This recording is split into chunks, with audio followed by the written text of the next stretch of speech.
Good afternoon.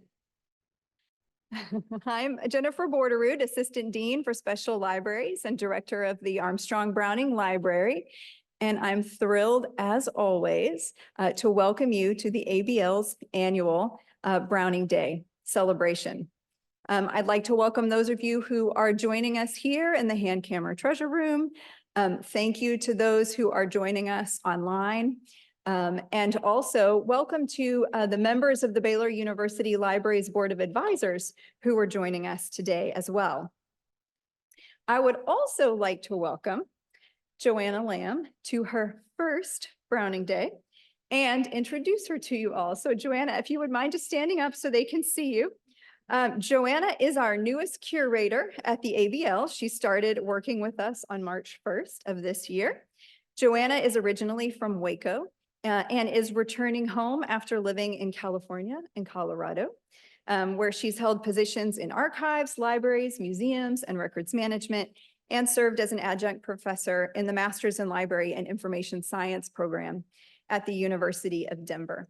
So we are so pleased to have her on our team, and I hope you all might take a moment to say hello and to meet her this afternoon. So welcome again, Joanna. So it's been an exciting week in Waco, starting with the total solar eclipse and Baylor's Dia de los Osos festivities on Monday. And now we get to conclude this fun week with Browning Day and our speaker, Laura McNeal. Laura McNeal is the author of Dark Water, a finalist for the National Book Award in Young People's Literature, 2 historical novels, and 4 critically acclaimed novels co-written with her husband, Tom, all of them published by Knopf Books for young readers. She holds an MA in fiction writing from Syracuse University and has received 2 Armstrong Browning Library Visiting Research Fellowships, which enabled her to conduct research for her latest novel, The Swan's Nest, a work of historical fiction about the unlikely love affair between 2 great 19th century poets, Elizabeth Barrett and Robert Browning, and the first part of a planned trilogy that explores the lives of the Brownings. Following Laura's lecture, we will have time for audience Q&A, moderated by ABL curator Laura French. Then ABL curator Joanna Lamb will close our program. So please join me in welcoming Laura McNeal.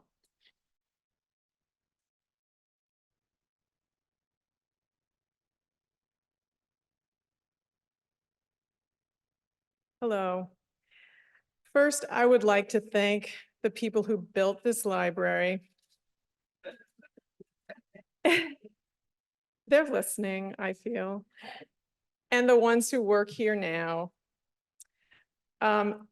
It's an inspiring and beautiful place. And they have assisted me in my research since 2017. All of my favorite things are concentrated here. Kind people, rare books, old photographs, marble halls, and the sense that the past doesn't die. I always feel happy in Waco, and that's because of you. As you know from the invitation, I've declared my topic today to be the role of invention in historical fiction. Metaphorically speaking, the role of bacon in veganism. And that's because we're standing in a place that's dedicated to nonfiction, to the saving of real things that have documents attesting to their authenticity. This would not be a treasure room if those were fictional possessions of fictional people. And if you haven't stared into those cases and read the labels, I hope you do, especially for Mrs. Sherwood's tea basket, which is my favorite thing. 2 days ago, I was able to look through some new papers that were recently donated by a descendant of a relation of Robert Browning. And in those papers, there were some black and white photographs and letters that showed an alternate fate for Robert Browning's possessions, which is also, sadly, the fate of most of our own. Most of us can't save our parents' houses or our grandparents' houses or all of their yearbooks or their school rings or their letters or even all of the photographs that accumulate over a series of lifetimes. Most of us will stand on the threshold of a house we lived in and say goodbye to it, knowing that it's going to be sold or torn down or otherwise taken from us. And we will spend days taking once precious belongings to the thrift store and the dump. A letter in the file by someone named J.A. Sterling. I have a confidence monitor right here. I love that they call it the confidence monitor so I can see what's on the screen. It's just making me so confident right now. And Mr. Sterling took these pictures. This is Warwick Crescent in London. And it's a home that was shared by Robert Browning and his son, Penn Browning, after Elizabeth Barrett died. And they lived there a long time. It wasn't a short time. And it had become a slum. So Mr. Sterling says, perhaps you'll be interested to learn that in the late 1950s, I lived near number 19 Warwick Crescent. I learned that the row of houses of which it formed part was about to be demolished. I wrote to a number of organizations and newspapers in an effort to preserve number 19, but no interest was shown. So I decided to do the best I could to preserve something of number 19. Each evening I visited the house after the wreckers had left. The process of demolition took some weeks. I took a number of photographs of the interior and exterior, including one of the beautiful full-length mirror encased in molding on the first half landing. With the permission of the wreckers, I removed a number of items, which I still have, namely the door of Browning's study, which he later goes on to say he wrote his book on, which I just love, because that's what I would have done. Several banister rods, china door handles, and window fittings, all part of the original structure.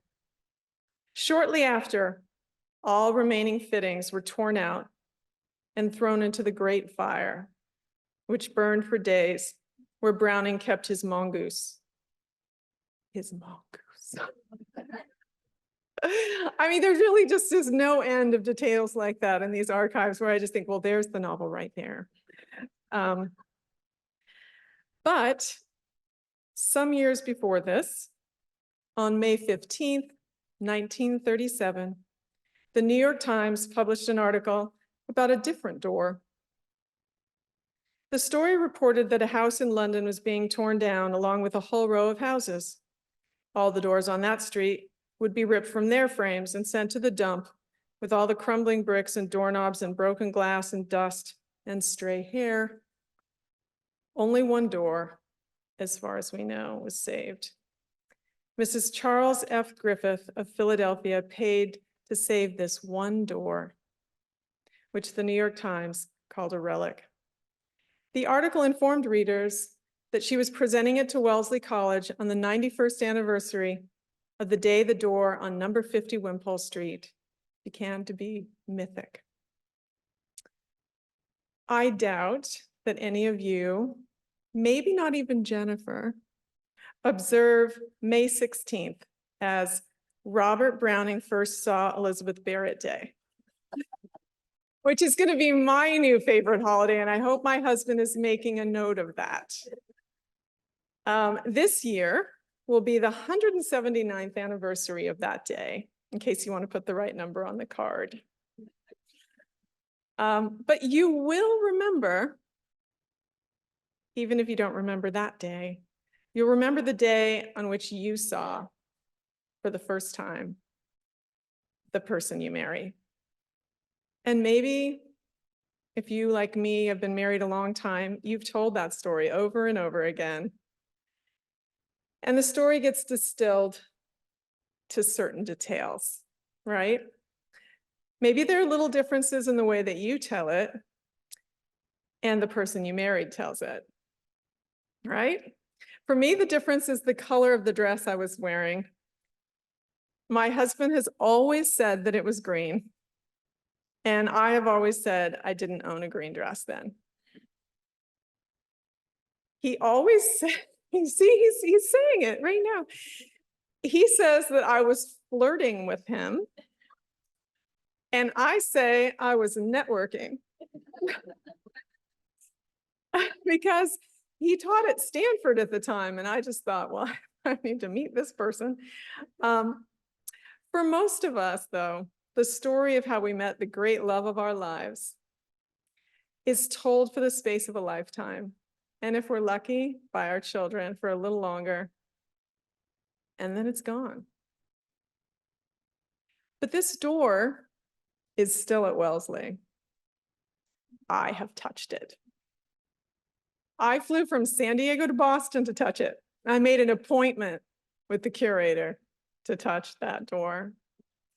They also have the love letters, so I had an appointment with them. You can stand, they've set it up in such a way that you can stand on the outside as it would have looked to Robert Browning on that day. And you can stand on the inside, you just go around it. And stand on the inside where the letters would fall and where Elizabeth Barrett's sister stood that day, waiting to take him upstairs. The reason that the door became mythic, though, is not what Robert Browning did on May 16th, 1845. It's not because of the letters that passed through the mail slot from Robert to Elizabeth. Confidence monitor, okay. And it's not their poems, though their poems are singular, and many books have been written about them, and whole lives have been devoted to analyzing and sharing their poems. It's the life that followed the letters that made the door a symbol. Standing outside this door, which is not remarkable in its physical appearance, I was seized by the desire to have gone to Wellesley as an undergraduate and to have received a love letter through the door from my husband. I mean, I was imagining we would both be there because that's what the students do there until the librarians are out of patience with it. They take their letters and they put them through the slot in order to make them part of this mythic, magical, true love tradition. I would argue that if Robert Browning had written every single poem we have of his, but he had stopped writing to Elizabeth Barrett the day after he saw her for the first time, this building would not exist. If he had cheated on her after they reached Florence, or to be Victorian, if he had been a rogue, there might be a shelf dedicated to him in the Moody Library, but not a meditation foyer, and not a cloister of the clasped hands. At the heart of my project, which took me longer than most of you who are students will be at this university, there is thus a contradiction. I've been reading and taking notes and visiting this library and Wellesley and the British Library and the New York Public Library and the places in Europe and the Caribbean and the United Kingdom where important things happened to the Brownies and their families for 7 years. I've been reading and studying the truth so that I could write a fiction. Is that intention good or bad for the project of this university and of this library and of Browning scholarship? That's the question that I often asked myself, for fear that maybe others were asking that. Like, what is she going to do with this material? I would argue that what inspired Professor Armstrong to raise money for and design this building, and what inspires the biographers, and what brought me to want to write a biographical novel is the same thing, this quality of the mythic. Mythic as an adjective means exaggerated or idealized. The Greek root is mythos, meaning anything delivered by word of mouth. And our word myth has the ability to mean different things to different people in different contexts. If you talk to someone about myths in their religion, it's an attack, as if you're saying their faith is composed of fictions. What I mean by myth is a way of dramatizing a truth with all of the tools literature gives us. The objects in this room, which I first saw in 2017, are not that different from the things you have in your own house. You have tickets, you have jewelry, you have family photographs, you have hair in an envelope. It's only baby hair, I'm certain, but you probably do have some hair. These locks of hair and these silver stuffing spoons and door knockers and window latches have been turned into relics, objects of veneration and study, saved not just by their families, but by us, total strangers. And I think maybe for some of you who don't know and love the Brownings yet, it can seem a little crazy, right? If the silver cream pitcher in the case over there were on a table at a flea market in Los Angeles, how much would someone pay for it? If you took Robert Browning's hair out of a locket and you put it on the floor of your living room, no one would know it was sacred hair. It's the story, and knowing the story, and telling the story, and most of all, believing the story that gives the object a different value. And I feel, emanating from the librarians, the horror I've inspired by just suggesting that Robert Browning's hair could be put on the floor of anyone's living room. It's very well guarded, and no one, please, no one steal the hair. There are many characters in my novel, and when I say that the novel is faithful, I mean that I looked at every hair I could find. I took pictures of hair. I really did. I made notes about the hair. And I've put lots of pictures of hair in the cloud. I read the words of my characters, the ones who have the names of real people. Letters they wrote not just during the courtship or the 2 years during which my novel takes place, but during their entire lives, before they were born and after they died. If they drew any pictures, I sat and studied each one, not for their worth as pictures, but because they tell a story about living in that time, when the only way you could take a physical memento of a place you visited was to sketch, paint, or describe it. And the only way anyone would ever remember what you looked like was if someone in your family could draw, or you were rich enough to hire a professional. These sketches, for example, were made by Elizabeth's sister, Henrietta. I think she's quite talented, and I loved thinking of her making these pictures. It helped me imagine her. And it seemed to me that she had a sense of humor when I looked at these. This is Sariana Browning, and this portrait of her hangs in the research hall. So if you haven't walked in there and turned to the left and looked up on the wall and wondered who that woman is, now you know. It's Sariana. And I know 1,000 things about her, but I never stop thinking that if that were the only image of the young me to survive, I would be so mad. She looks so sullen, really.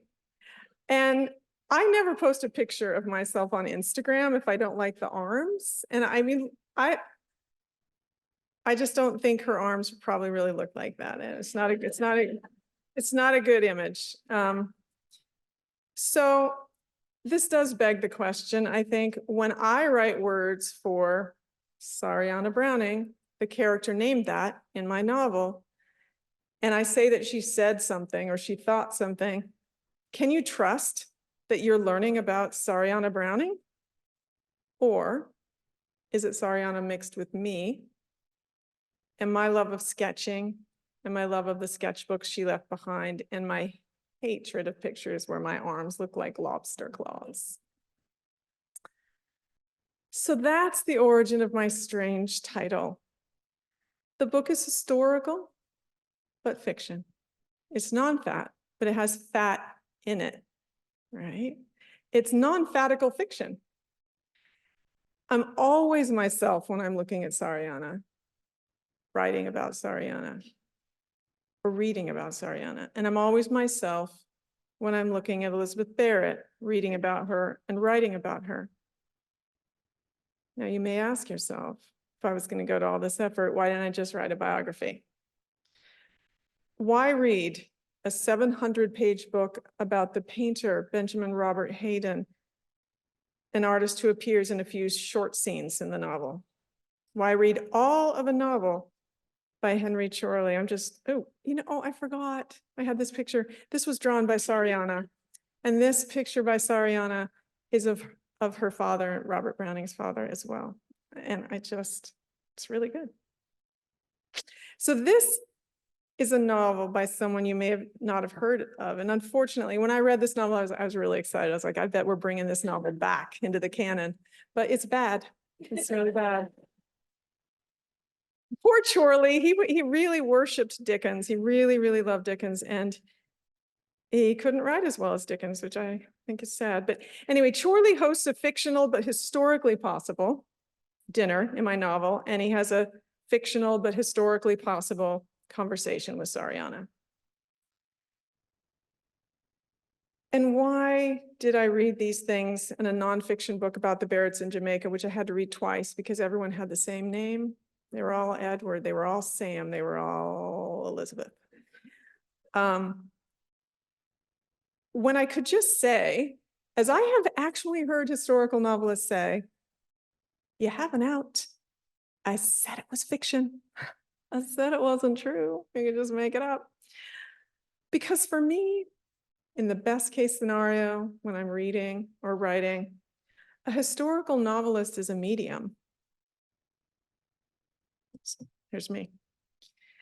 The medium claims to make you hear the voices of people you can't see, to make things happen in your presence and connect you to the dead, to bring them back. And I think novels are the best seance there is. So when I read a letter from Elizabeth to her sister Arabelle, or I see a sketch by Robert's sister, or I read a journal by a friend of the Brownings who lived in Venice when he was there, I get a glimpse into a crack in the door of the past. The biographer has to keep reminding you of what's not known by saying she must have thought, he must have said, it must have seemed. But I want to feel for a little while that I'm in the minds of the characters and to feel I'm living their lives. A novel takes the door, the literal door of number 50 Wimpole Street in this case, and permits you to feel that you're opening it and walking into a house that was demolished 87 years ago by making up the dialogue and thoughts, by saying he said and she thought, even though we don't know exactly what Elizabeth said to her sister in her room. And all thoughts are private, and everything that was said in the 19th century vanished as soon as it was said. And then it began to be reportedly said. It's a little egotistical, I feel it, for me to say that I'm a medium and that you're going to hear the voices of Robert Browning, Elizabeth Barrett, Henry Chorley, Charles Dickens, Sariana Browning, and Henrietta Barrett. But it's actually a lack of egotism that makes me want to defend fiction.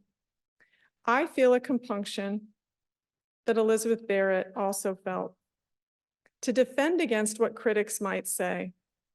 This is one of my favorite things that I discovered. This is a book of poems that Elizabeth wrote and published in 1844. And it's the very same book which contains the poem, Lady Geraldine's Courtship, that mentioned Robert Browning by name and caused him to write to her that day. And the poem that she's defending in her preface is called A Drama of Exile. And her main characters are Adam and Eve. It's historical fiction. And so what she says is, if it should be objected that I've lengthened my twilight too much for the East, I might hasten to answer that we know nothing of the length of mornings or evenings before the flood, and that I cannot, for my own part, believe in an Eden without the longest of purple twilights. The evening, and then here she uses the Hebrew word for evening, because Elizabeth Barrett knew the Hebrew word for Genesis, for evening, which I can't pronounce, so I left it out. It signifies a mingling and approaches the meaning of our twilight analytically. Apart from which considerations, my exiles are surrounded in the scene described by supernatural appearances, and the shadows that approach them are not only of the night. I just love that she was worried that critics and maybe religious leaders would think she was being historically inaccurate about twilight in the Garden of Eden. You know, I mean, her fidelity to the truth is so strong, and her humility is so constant that she feels she needs to justify that. As if they'd studied the length of time it took in those days at that place on the globe for the sun to set. If you know many things, and I know there are many people in this room, or perhaps listening elsewhere, if you know many things about Robert Browning already, Sariana Browning and Henrietta Barrett, you formed your own images of them and your own ideas about how they talk and how these moments in their life happened. If I violate your ideas, essentially making twilight last too long in my Garden of Eden, you won't hear the dead at all. You'll think I'm an imposter. But either way, here's the thing. Everything I saw when I was writing this book, every lock of hair, manuscript, window latch, and sketch is still here, thanks to the libraries we support, if we go on supporting them. The possessions of Elizabeth Barrett, Robert Browning, and their childhood friends, and their sisters and brothers, and their many adult friends have, by our common consent, by a quite extraordinary collective devotion, been saved. The mittens and paper knives and sketchbooks have become mythic, part of the story of two people whose faces have been carved into furniture, who have been put into that little diorama on the 3rd floor in the Elizabeth Barrett Browning Salon. That diorama is one of my favorite things, and you must never, ever part with it.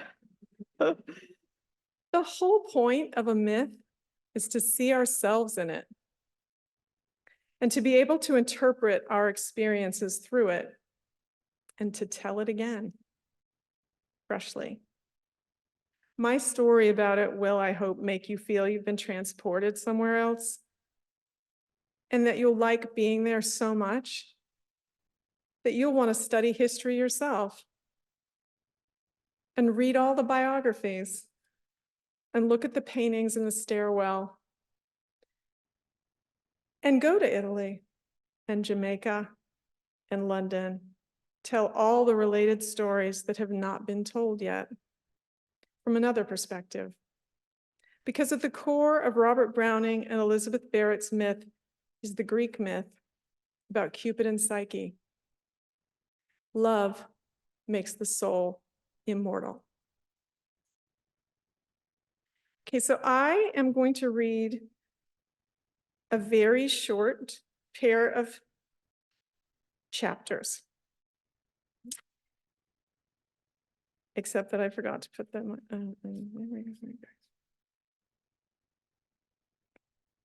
There we go. And I'm hoping that for just a minute, this library will be as haunted for you as it always is for me.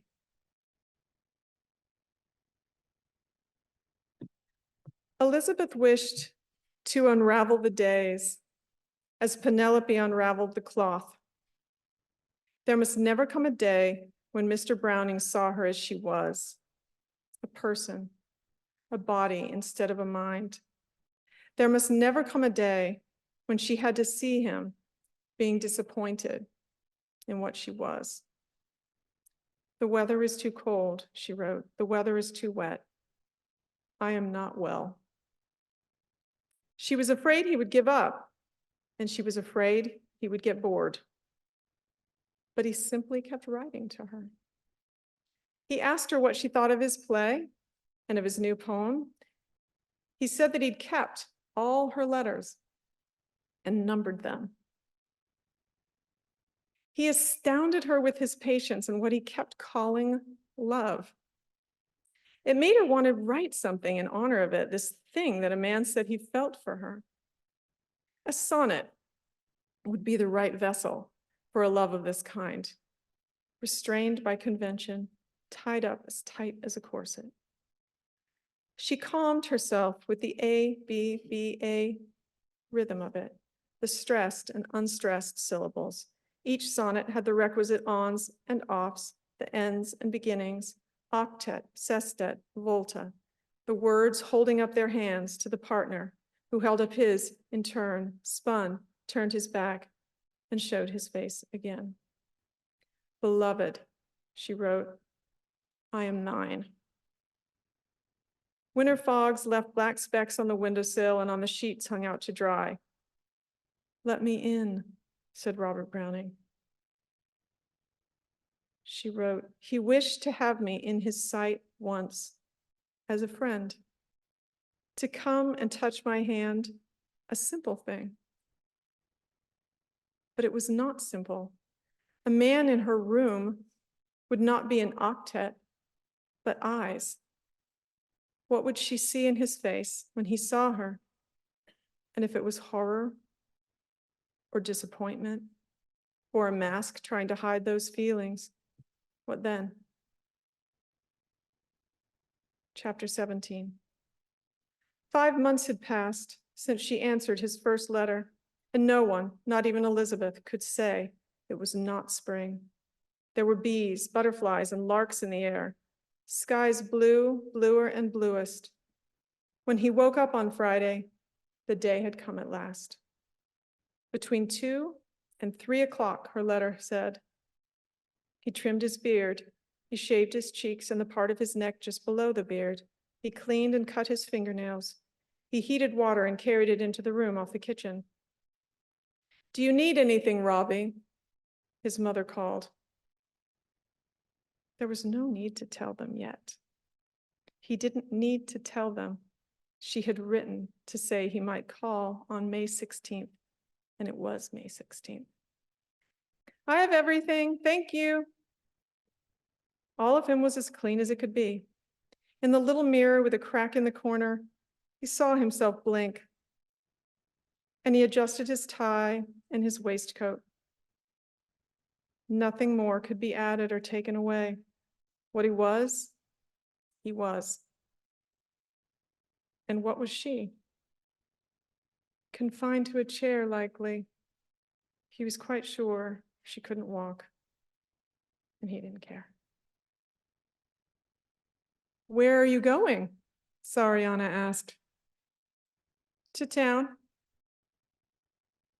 She was shoving her hands into a ball of bread dough, turning and scraping what stuck to her fingers and pushing stray gobs into the dough again. Robbie sent his unfinished poems to Miss Barrett these days and told Sariana he had nothing new for her to copy.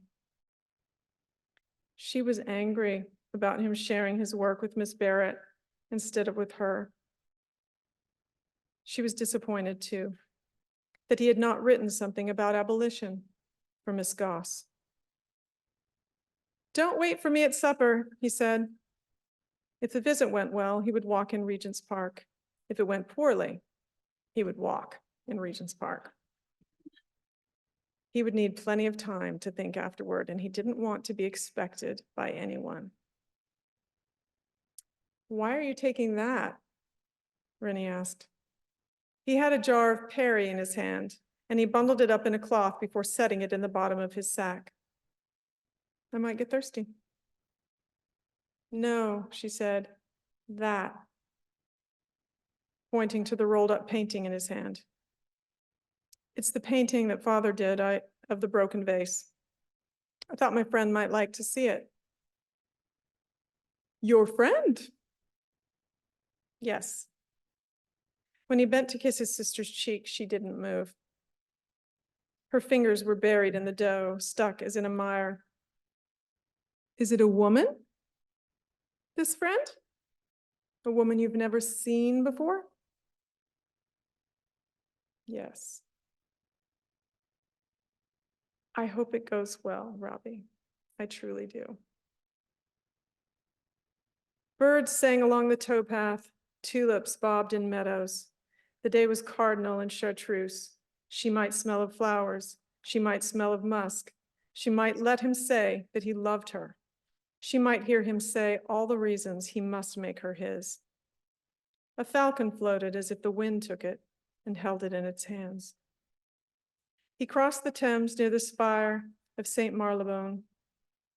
He had walked down her street more times than he liked to say, wondering what it would be like to stop and go in, to climb the stairs, to have the door opened, to sit beside her, to hold her hand. That's it. Thank you.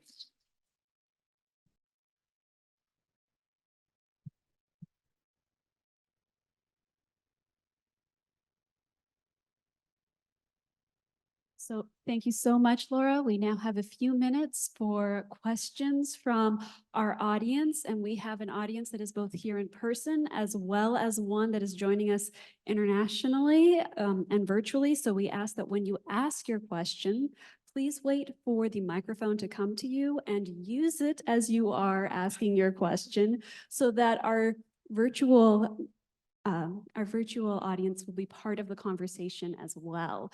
And virtual audience, we do have someone monitoring chat. So if you have questions, please put them in there and we will convey those questions to Laura as well. A moment to gather your thoughts unless you are ready to go.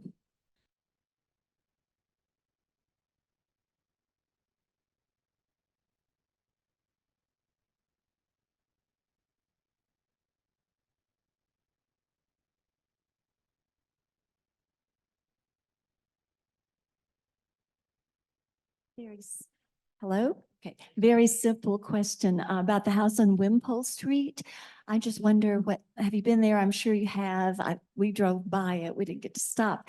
And then also about Casa Guidi, are they renting it out? What's going on at Casa Guidi? I've been there. Okay. Yeah. The house at number 50 Wimpole Street, I walked there one beautiful spring day and I stood on the sacred spot and I looked up and I read the plaque and it said, "On this spot once stood the house of Elizabeth Barrett." So, but see, that's why the door, right? The door was saved and sent to the woman in Philadelphia and then to Wellesley because they were tearing them down. But they do still have a plaque, so you can still stand in the same spot on the earth and you can look up at a window. I have a picture of a window that has really, but it's, symbolically her window. And Casa Guidi is the apartment in Florence where Robert Browning and Elizabeth Barrett Browning and their son Penn spent most of their time during the 15 years that they were married. And it is still there. And I've spent the night there twice and we're going to go again this summer. It's a museum that you can rent to sleep in. So, maybe like the most exciting thing that I could imagine. Yeah, it's beautiful. It's been preserved. It's really incredible. Go to Florence. Visit it even if you can't sleep there, but it's just amazing.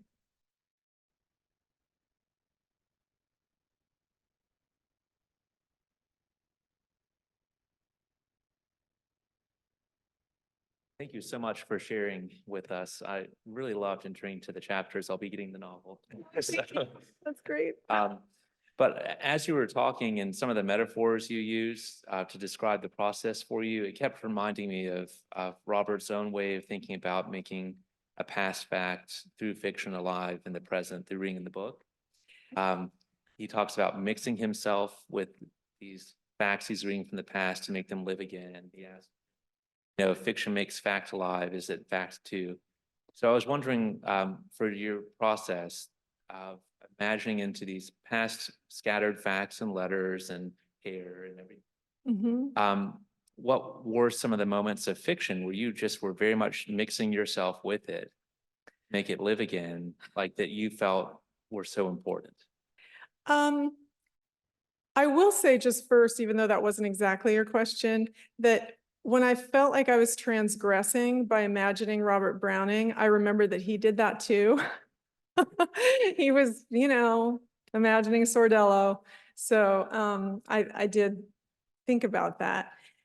When I felt myself mixing my personality or my perspective with the characters, strongest was whenever the character more precisely resembled me. And at one point in the developing of the storyline, I invented a character who did not previously exist, a fictional person named Lenore Goss.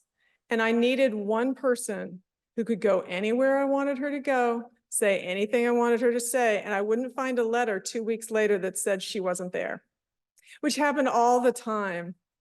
All the time. I would say that something happened in the afternoon and it was raining, and then I would find out, and it was so hot that day. And then I would have to rewrite the whole scene because that's a different mood. I mean, mood is crucial in novels.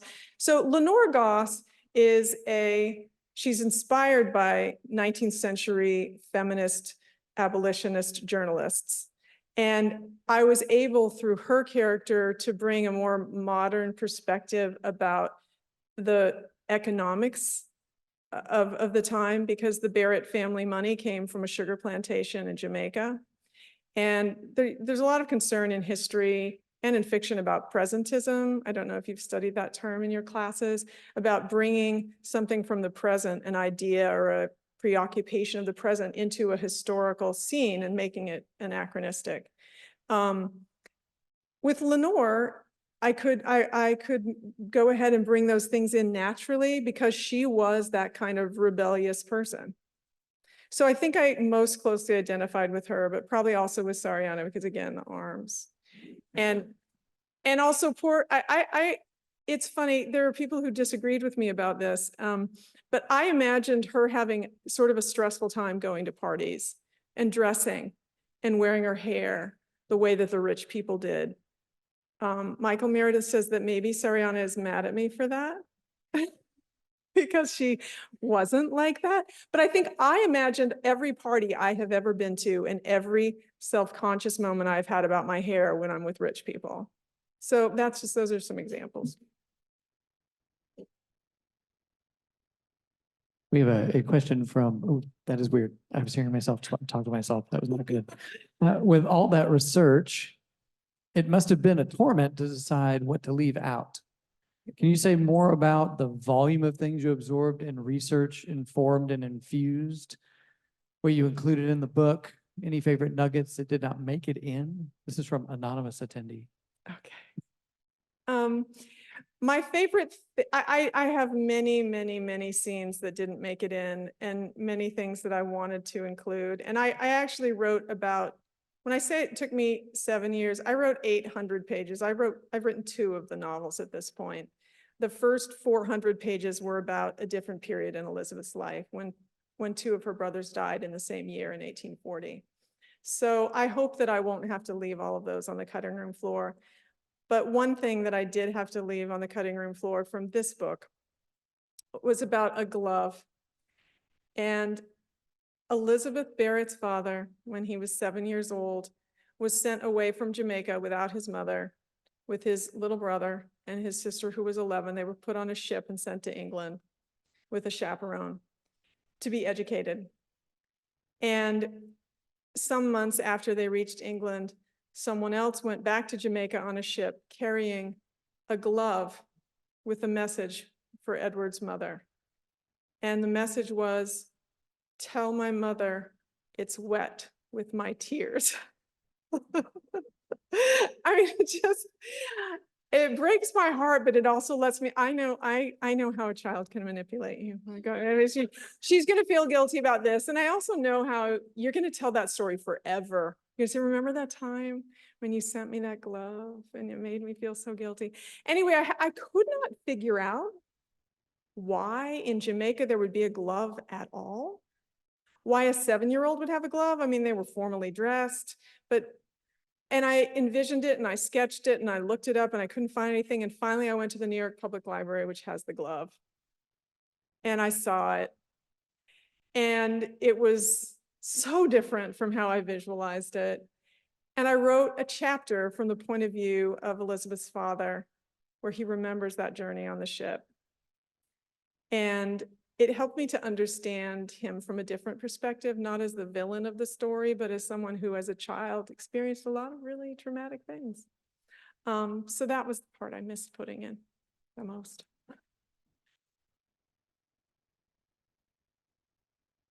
I don't have a clock, so I don't know if we're going over.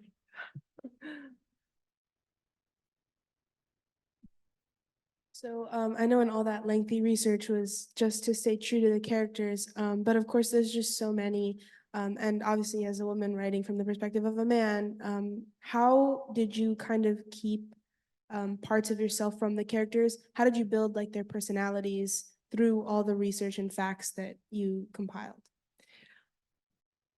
I think that's one reason to do so much research, is that way I could create characters who weren't just like me. I mean, when I say that I'm always looking at them, it's true, I am always, but I'm trying to forget myself and to make them behave in ways that I wouldn't necessarily behave, so that you have conflict and you have difference, right? Like all of us have difference. So, for example, there's one of Elizabeth's brothers is a main character, and he is George. And George was very practical and I'm impractical. And he really disapproved of what she was doing. And it was hard for me to imagine someone not just being really accepting of Elizabeth's love, you know, wanting her to be happy. I think especially now, we just think love is what you should throw everything away for. But in their day, duty, family, obedience, and money to live on, you know, economics of the situation. The more I studied Victorian life and Victorian values, the easier it was for me to understand George. So that's how I did it. I mean, really the length of time in the research was a way to kind of forget what we think is important and try to embrace what they thought was important, I guess. Another question from Anonymous. When did you Anonymous is first perfect. become aware of Elizabeth Barrett or Robert Browning's poetry? Did you fall in love with it immediately? When and how did you decide to write a novel about the poets? I was a 17-year-old freshman when I first read My Last Duchess by Robert Browning in a seminar class. And I did immediately love that poem. I thought it was really incredible and the sort of thing that I would want to write. So I did remember that, but I was wrong. I thought that I wouldn't find Elizabeth Barrett Browning interesting. I only knew How Do I Love They Let Me Count the Ways, which had become kind of a cliche by that time. You know, it had been said, and so I never even read the rest of that poem. But 7 years ago, a friend of mine from college, remembering what an Anglophile I am and how much I loved poetry, recorded a lecture telling the story of how Robert Browning and Elizabeth Barrett met, married, and ran away together to Italy. And I listened to that lecture and I said to my husband, that's it. I really want to write this story now. So it was their life story. And then the more I read their voices in letters that made me obsessed as I continue to this day.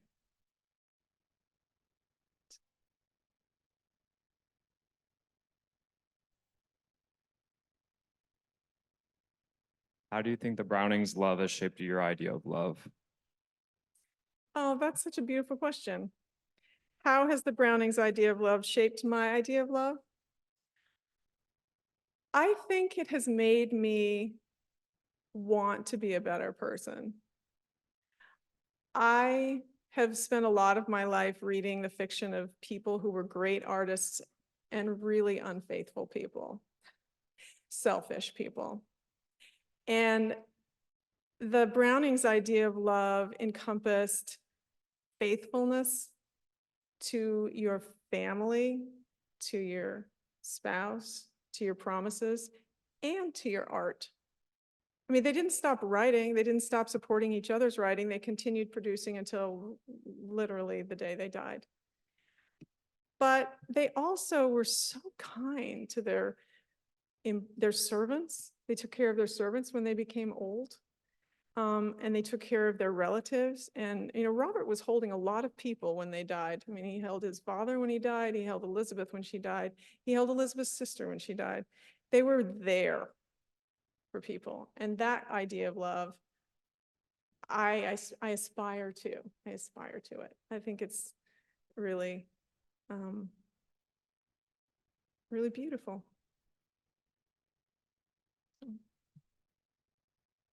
Our last question.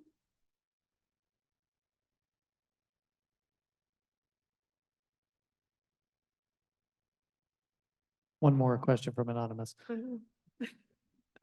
Well, actually, let's go to Charlotte Littlefair, who just put one in. Why were the Brownings drawn to live in Italy? Was it a place of myth for them? Oh, that's a really good question. Italy was essentially medicine in the 19th century.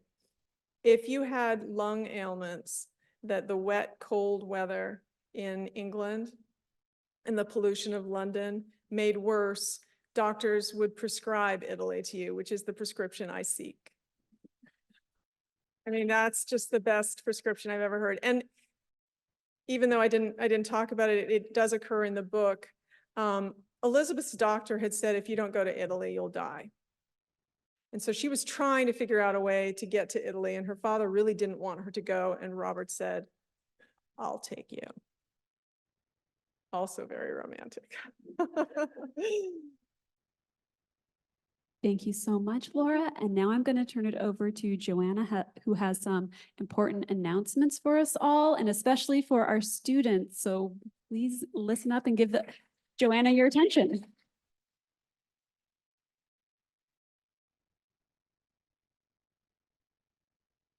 Hi, everyone. Thank you so much for joining us here at the ABL and online to celebrate Browning Day. And a very heartfelt thanks to Laura McNeal for agreeing to speak today. Can we all give her another round of applause?